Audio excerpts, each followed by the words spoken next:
Hello बच्चों, नमस्कार। आज मैं आपको 7वीं कक्षा का पहला पाठ पादपों में पोषण पढ़ाऊँगा। कृपया आप मेरी बातों को ध्यान से सुनेंगे। आइए शुरू करते हैं आज का पाठ। बच्चों, पाठ का नाम है पादपों में पोषण। पादप क्या होता है? पादप होते हैं हमारे पेड़ पौधे। तो पाठ में क्या है कि पोषण पढ़ना हमने किसमें? पादपों में। जिस प्रकार से हम भोजन खाते हैं, वो भोजन हम कहाँ पर बनाते हैं, किस प्रकार से हम उसको ग्रहण करते हैं, वैसे ही पेड़ पौधे भी पोषण को प्राप्त करते हैं। तो जैसे कि कक्षा 6 में आप पढ़ चुके हैं कि सभी जीवों के लिए भोजन आवश्यक है। आप यह भी पढ़ चुके हैं कि कार्बोहाइड्रेट, प्रोटीन, वसा, विटामिन एवं खनिज भोजन के घटक हैं। ये कक्षा 6 में बच्चों आपने पढ़ा है। हमारे भोजन के कौन कौन से घटक हैं।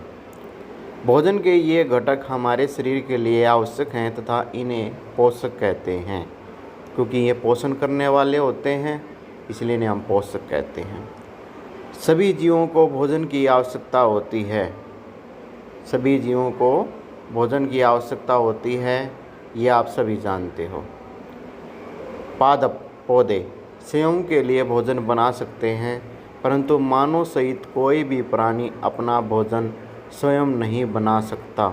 यह बात आप सभी जानते हो कि केवल पेड़ पौधे ही अपना भोजन स्वयं तैयार करते हैं। क्या आपने कभी देखा है कि किसी पौधे के लिए कोई भोजन तैयार कर रहा होता है? जिस प्रकार से आपकी मम्मी रसोई घर में भोजन बनाती है, इसी प्रकार से क्या पेड़ पौधे भी के लिए भी कोई भोजन बनाता है? नहीं, पेड़ पौधे अपना भोजन स्वयं खुद बनाते हैं। वे पादपों अथवा पादपों का आहार ग्रहण करने वाले जंतुओं से अपना भोजन प्राप्त करते हैं। अतः मानव तथा अन्य प्राणी प्रत्यक्ष क्या होता है? सामने से, जो बिल्कुल हमारे सामने, उसे हम प्रत्यक्ष कहते हैं। अथवा परोक्ष क्या होता है? जो हमारे सामने न हो, रूप से पादपों पर निर्भर करते हैं। ये बात आप सभी जानते हो कि हम जो है पेड़ पौधों पर निर्भर करते हैं। हम नहीं, हमारे अलावा जो दूसरे प्रकार के जो जंतु होते हैं वो भी किस पर निर्भर करते हैं? पादपों पर। पादपों का अर्थ आपको समझ में आ गया होगा। पादप क्या होते हैं? पौधे। ठीक है। ये कई बार बच्चों को डाउट हो जाता है कि पादप क्या शब्द आ गए यहाँ पर। तो जी बच्चों, इस पैरे में हमने क्या पढ़ा कि भाई सभी जीवों को भोजन की आवश्यकता होती है। ठीक है। इसमें जो पौधे होते हैं केवल वो ही अपना भोजन स्वयं बना सकते हैं, वो किसी पर निर्भर नहीं करते। जिस प्रकार से मनुष्य निर्भर करता है, दूसरे जंतु निर्भर करते हैं।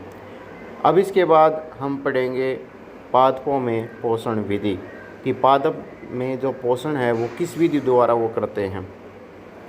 केवल पादप ही ऐसे जीव हैं जो जल, कार्बन डाइऑक्साइड एवं खनिज की सहायता से अपना भोजन बना सकते हैं।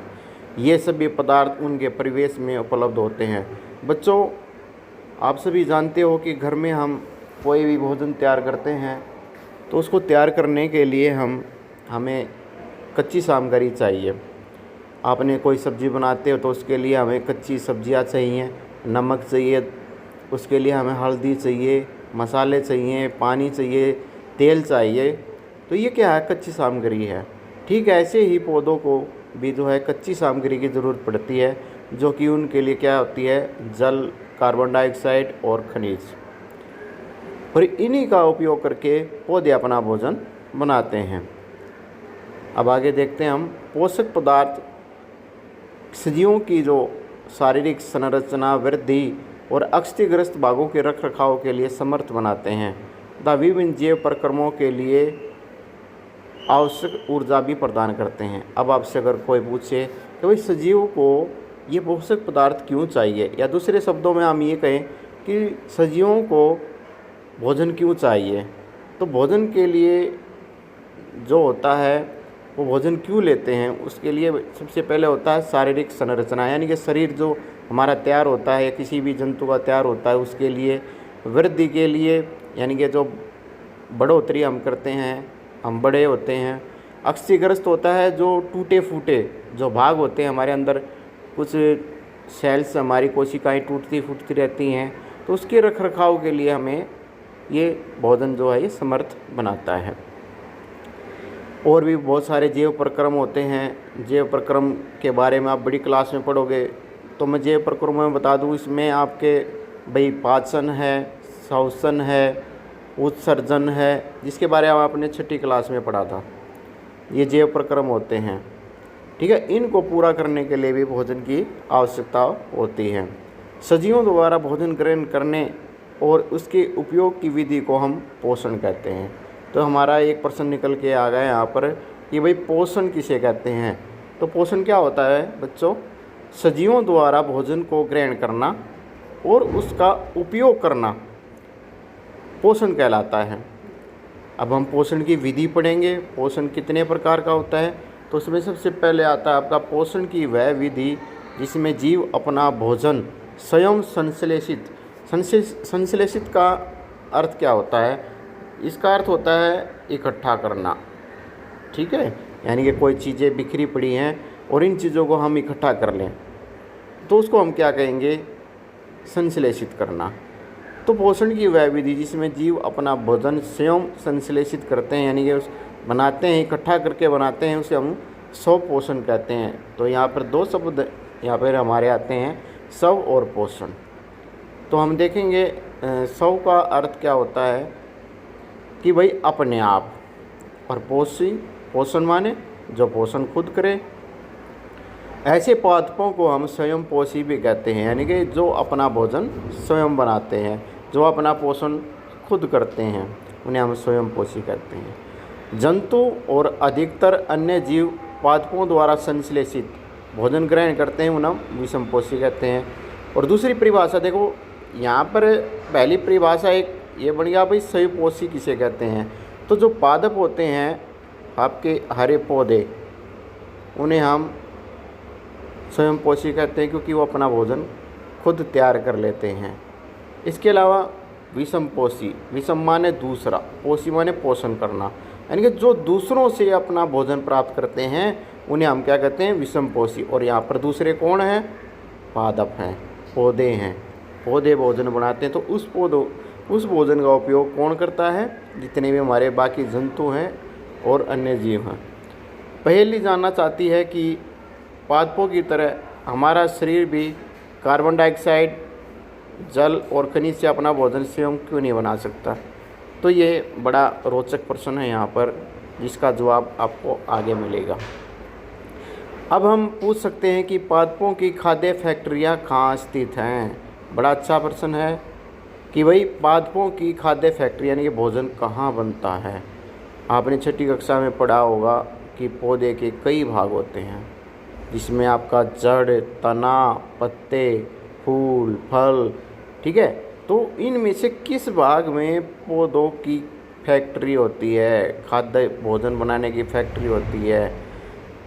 क्या भोजन पादप के सभी भागों में निर्मित होता है अथवा केवल पादप के कुछ ही भागों में होता है, या पादप अपने परिवेश क्या होता है आसपास से कच्ची सामग्री किस प्रकार प्राप्त करते हैं, खाद्य फैक्ट्रियों तक उनका स्थानांतरण किस प्रकार से होता है।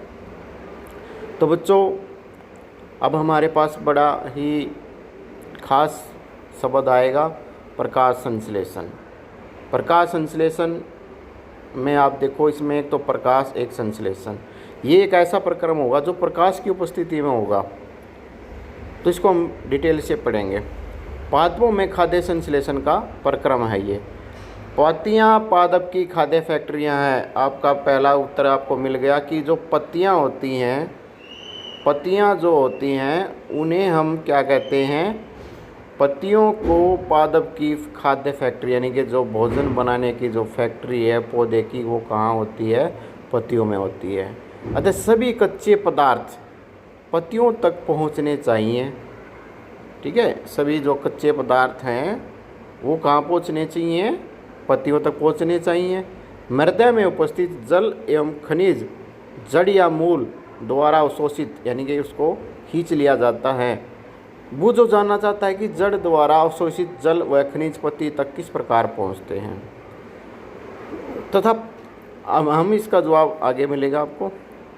तथा तने के माध्यम से पत्तियों तक पहुंचाए जाते हैं। पत्ती की सतह पर उपस्थित सूक्ष्म छिद्र होते हैं जिन्हें हम रंध्र कहते हैं।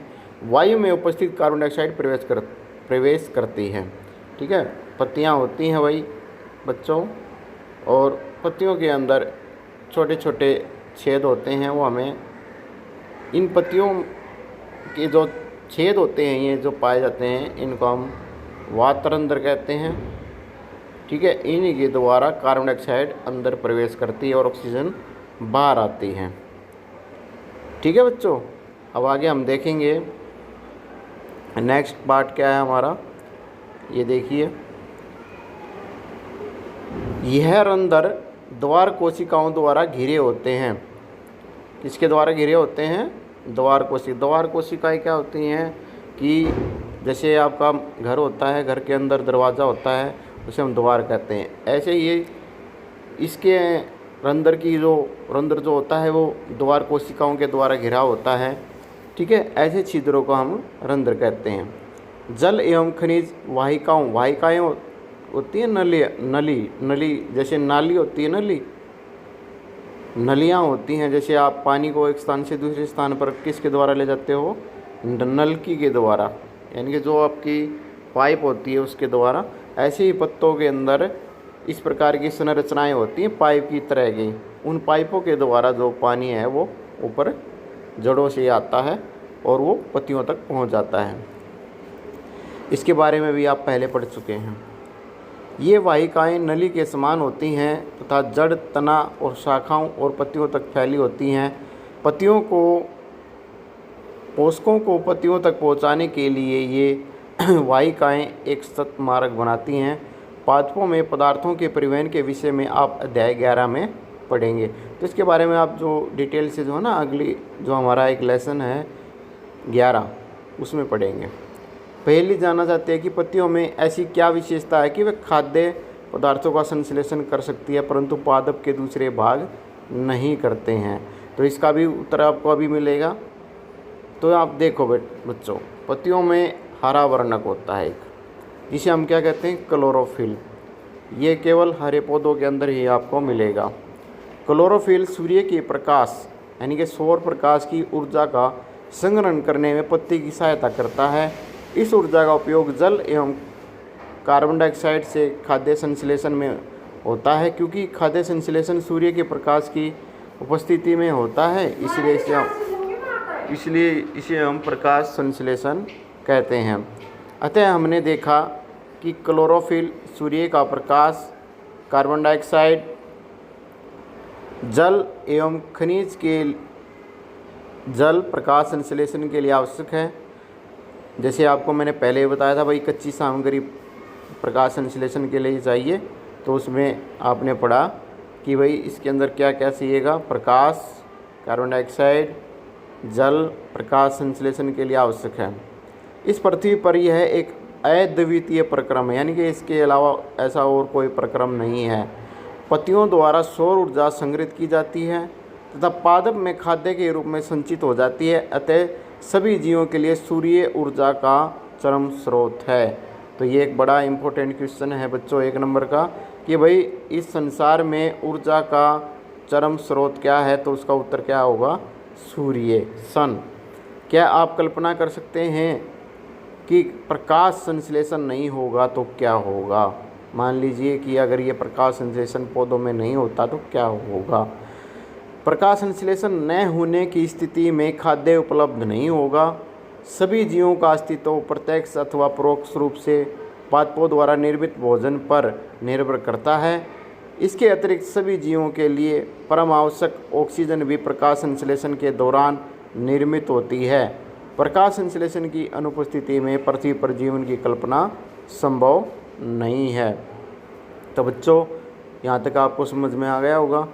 प्रकाश संश्लेषण के दौरान पत्ती की क्लोरोफिल युक्त कोशिकाएं सूर्य के प्रकाश की उपस्थिति में कार्बन डाइऑक्साइड एवं जल से कार्बोहाइड्रेट का संश्लेषण करते हैं।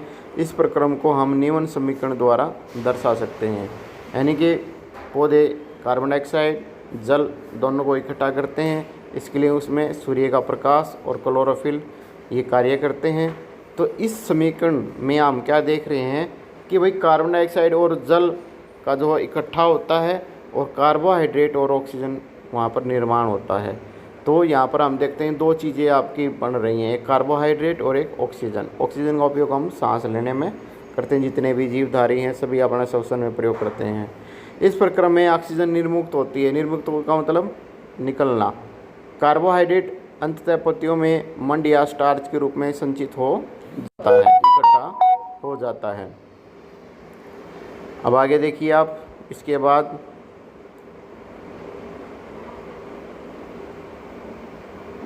ये देखिए ये संरचनाएं हैं। यहाँ पर देखो ये एक पत्ती है, पत्ती का ये रंध्र द्वार दिखा दिया। ये इसमें देखो ये खुला हुआ है, ये इसमें बीच में छोटे छोटे जो छेद हैं ये द्वार कोशिकाएं हैं। द्वार कोशिकाएं जो है इसको खोलने और बंद करने का काम करते हैं। जब ये खुलता है तो गैस अंदर जाती है, जब ये सिकुड़ जाता है तो गैस अंदर नहीं जाती, बाहर निकलती है। इसमें देखिए ये और थोड़ा स्पष्ट करके दिखा रखा है। यहाँ पे क्लोरोफिल है, ये आपका रंध्र हो गया, ये द्वार कोशिकाएं हैं। तो देखिए आगे, पत्ती में स्टार्च की उपस्थिति प्रकाश संश्लेषण प्रक्रम का संपन्न होना दर्शाता है। स्टार्च भी एक प्रकार का कार्बोहाइड्रेट है। तो कार्बोहाइड्रेट, स्टार्च भी क्या है, एक कार्बोहाइड्रेट का एक रूप होता है। अब यहाँ देखिए प्रकाश संश्लेषण को दर्शाने के लिए व्यवस्था दिखा रखी है। ये एक पौधा है, इसमें पत्ती है, पत्ती में क्या है, क्लोरोफिल है। सूर्य से सौर ऊर्जा आ रही है और कार्बन डाइऑक्साइड ये हमें कहाँ से मिल रही है, ये वायु से, हमारे वायुमंडल से। कार्बन डाइऑक्साइड अंदर ली जा रही है और फिर पत्तों से ऑक्सीजन ये बाहर निकल गई है। और जड़ों के द्वारा जो है जल और खनिज। तो ये सारी की सारी क्या है, ये कच्ची सामग्रियाँ हैं जो पौधा इस्तेमाल करता है। इसके बाद आगे देखिए आप, ये क्रियाकलाप है 1.1। एक ही प्रकार के पादपों के दो गमले लीजिए, एक को अंधकार में और अथवा काले बक्स में 72 घंटों के लिए रखिए तथा दूसरे को सूर्य के प्रकाश में रखिए। दोनों पादपों की पत्तियों में आयोडीन परीक्षण उसी प्रकार से कीजिए जैसे आपने कक्षा 6 में किया था। हमने कक्षा 6 में एक आयोडीन का परीक्षण किया था, आपको याद होगा। अपने अवलोकनों को नोट कीजिए। अब उस गमले को जिसे आपने अंधकार में रखा था 3-4 दिनों के लिए सूर्य के प्रकाश में रख दीजिए और पुनः इसकी पत्ती पर आयोडीन का परीक्षण कीजिए। अपने प्रेक्षण अपनी नोटबुक में लिखें। हरी पत्तियों के अतिरिक्त अन्य वर्ण की पत्तियों में भी क्लोरोफिल होता है, परंतु इन पत्तियों में उपस्थित लाल, भूरे अथवा अन्य वर्ण क्लोरोफिल के हरे रंग का प्रच्छादन कर देते हैं, अर्थात ढक लेते हैं। प्रच्छादन का मतलब क्या होता है, उसको ढक लेना। चित्र 1.4 में दिखा रखे हैं। चित्र 1.4 देखिए कहाँ दे रखा है, यहाँ पर चित्र 1.4 यहाँ आगे दे रखा है, वहाँ ये रहा, ठीक है। विभिन्न रंगों की पत्तियाँ, ये आप देखो यहाँ पे ये दिखा रखी हैं, अलग अलग रंगों की पत्तियाँ हैं, ठीक है। तो ये देखो इन पत्तियों में भी प्रकाश संश्लेषण होता है। आपने गीली दीवारों पर तालाब अथवा ठहरे हुए जलाशय में हरे अवपंकी काई जैसे पादप देखे होंगे। आपने देखा होगा जहाँ पर पानी काफ़ी देर तक इकट्ठा रहता है या आपकी जो टंकी होती है तो वहाँ पर हरे हरे रंग की एक संरचना दिखाई देती है, उसको हम काई कहते हैं। ये सामान्यतः कुछ जीवों की वृद्धि के कारण होता है जिन्हें हम शैवाल कहते हैं। शैवाल, क्या आप कल्पना कर सकते हैं कि इनका रंग हरा क्यों होता है? इनमें क्लोरोफिल होता है जिसके कारण ये हरे दिखाई देते हैं। शैवाल भी प्रकाश संश्लेषण द्वारा अपना भोजन स्वयं बना सकते हैं। जैसे हरे पौधे बना सकते हैं ऐसे ही शैवाल भी अपना भोजन स्वयं बना लेता है। तो बच्चों आज के लिए हम इतना ही पढ़ेंगे। अभी तक आपने क्या पढ़ा है कि हमें पोषण किसे कहते हैं, पोषण कितने प्रकार का होता है, पौधों में प्रकाश संश्लेषण की प्रक्रिया कैसे होती है। आपका वीडियो देखने के लिए धन्यवाद। नमस्कार।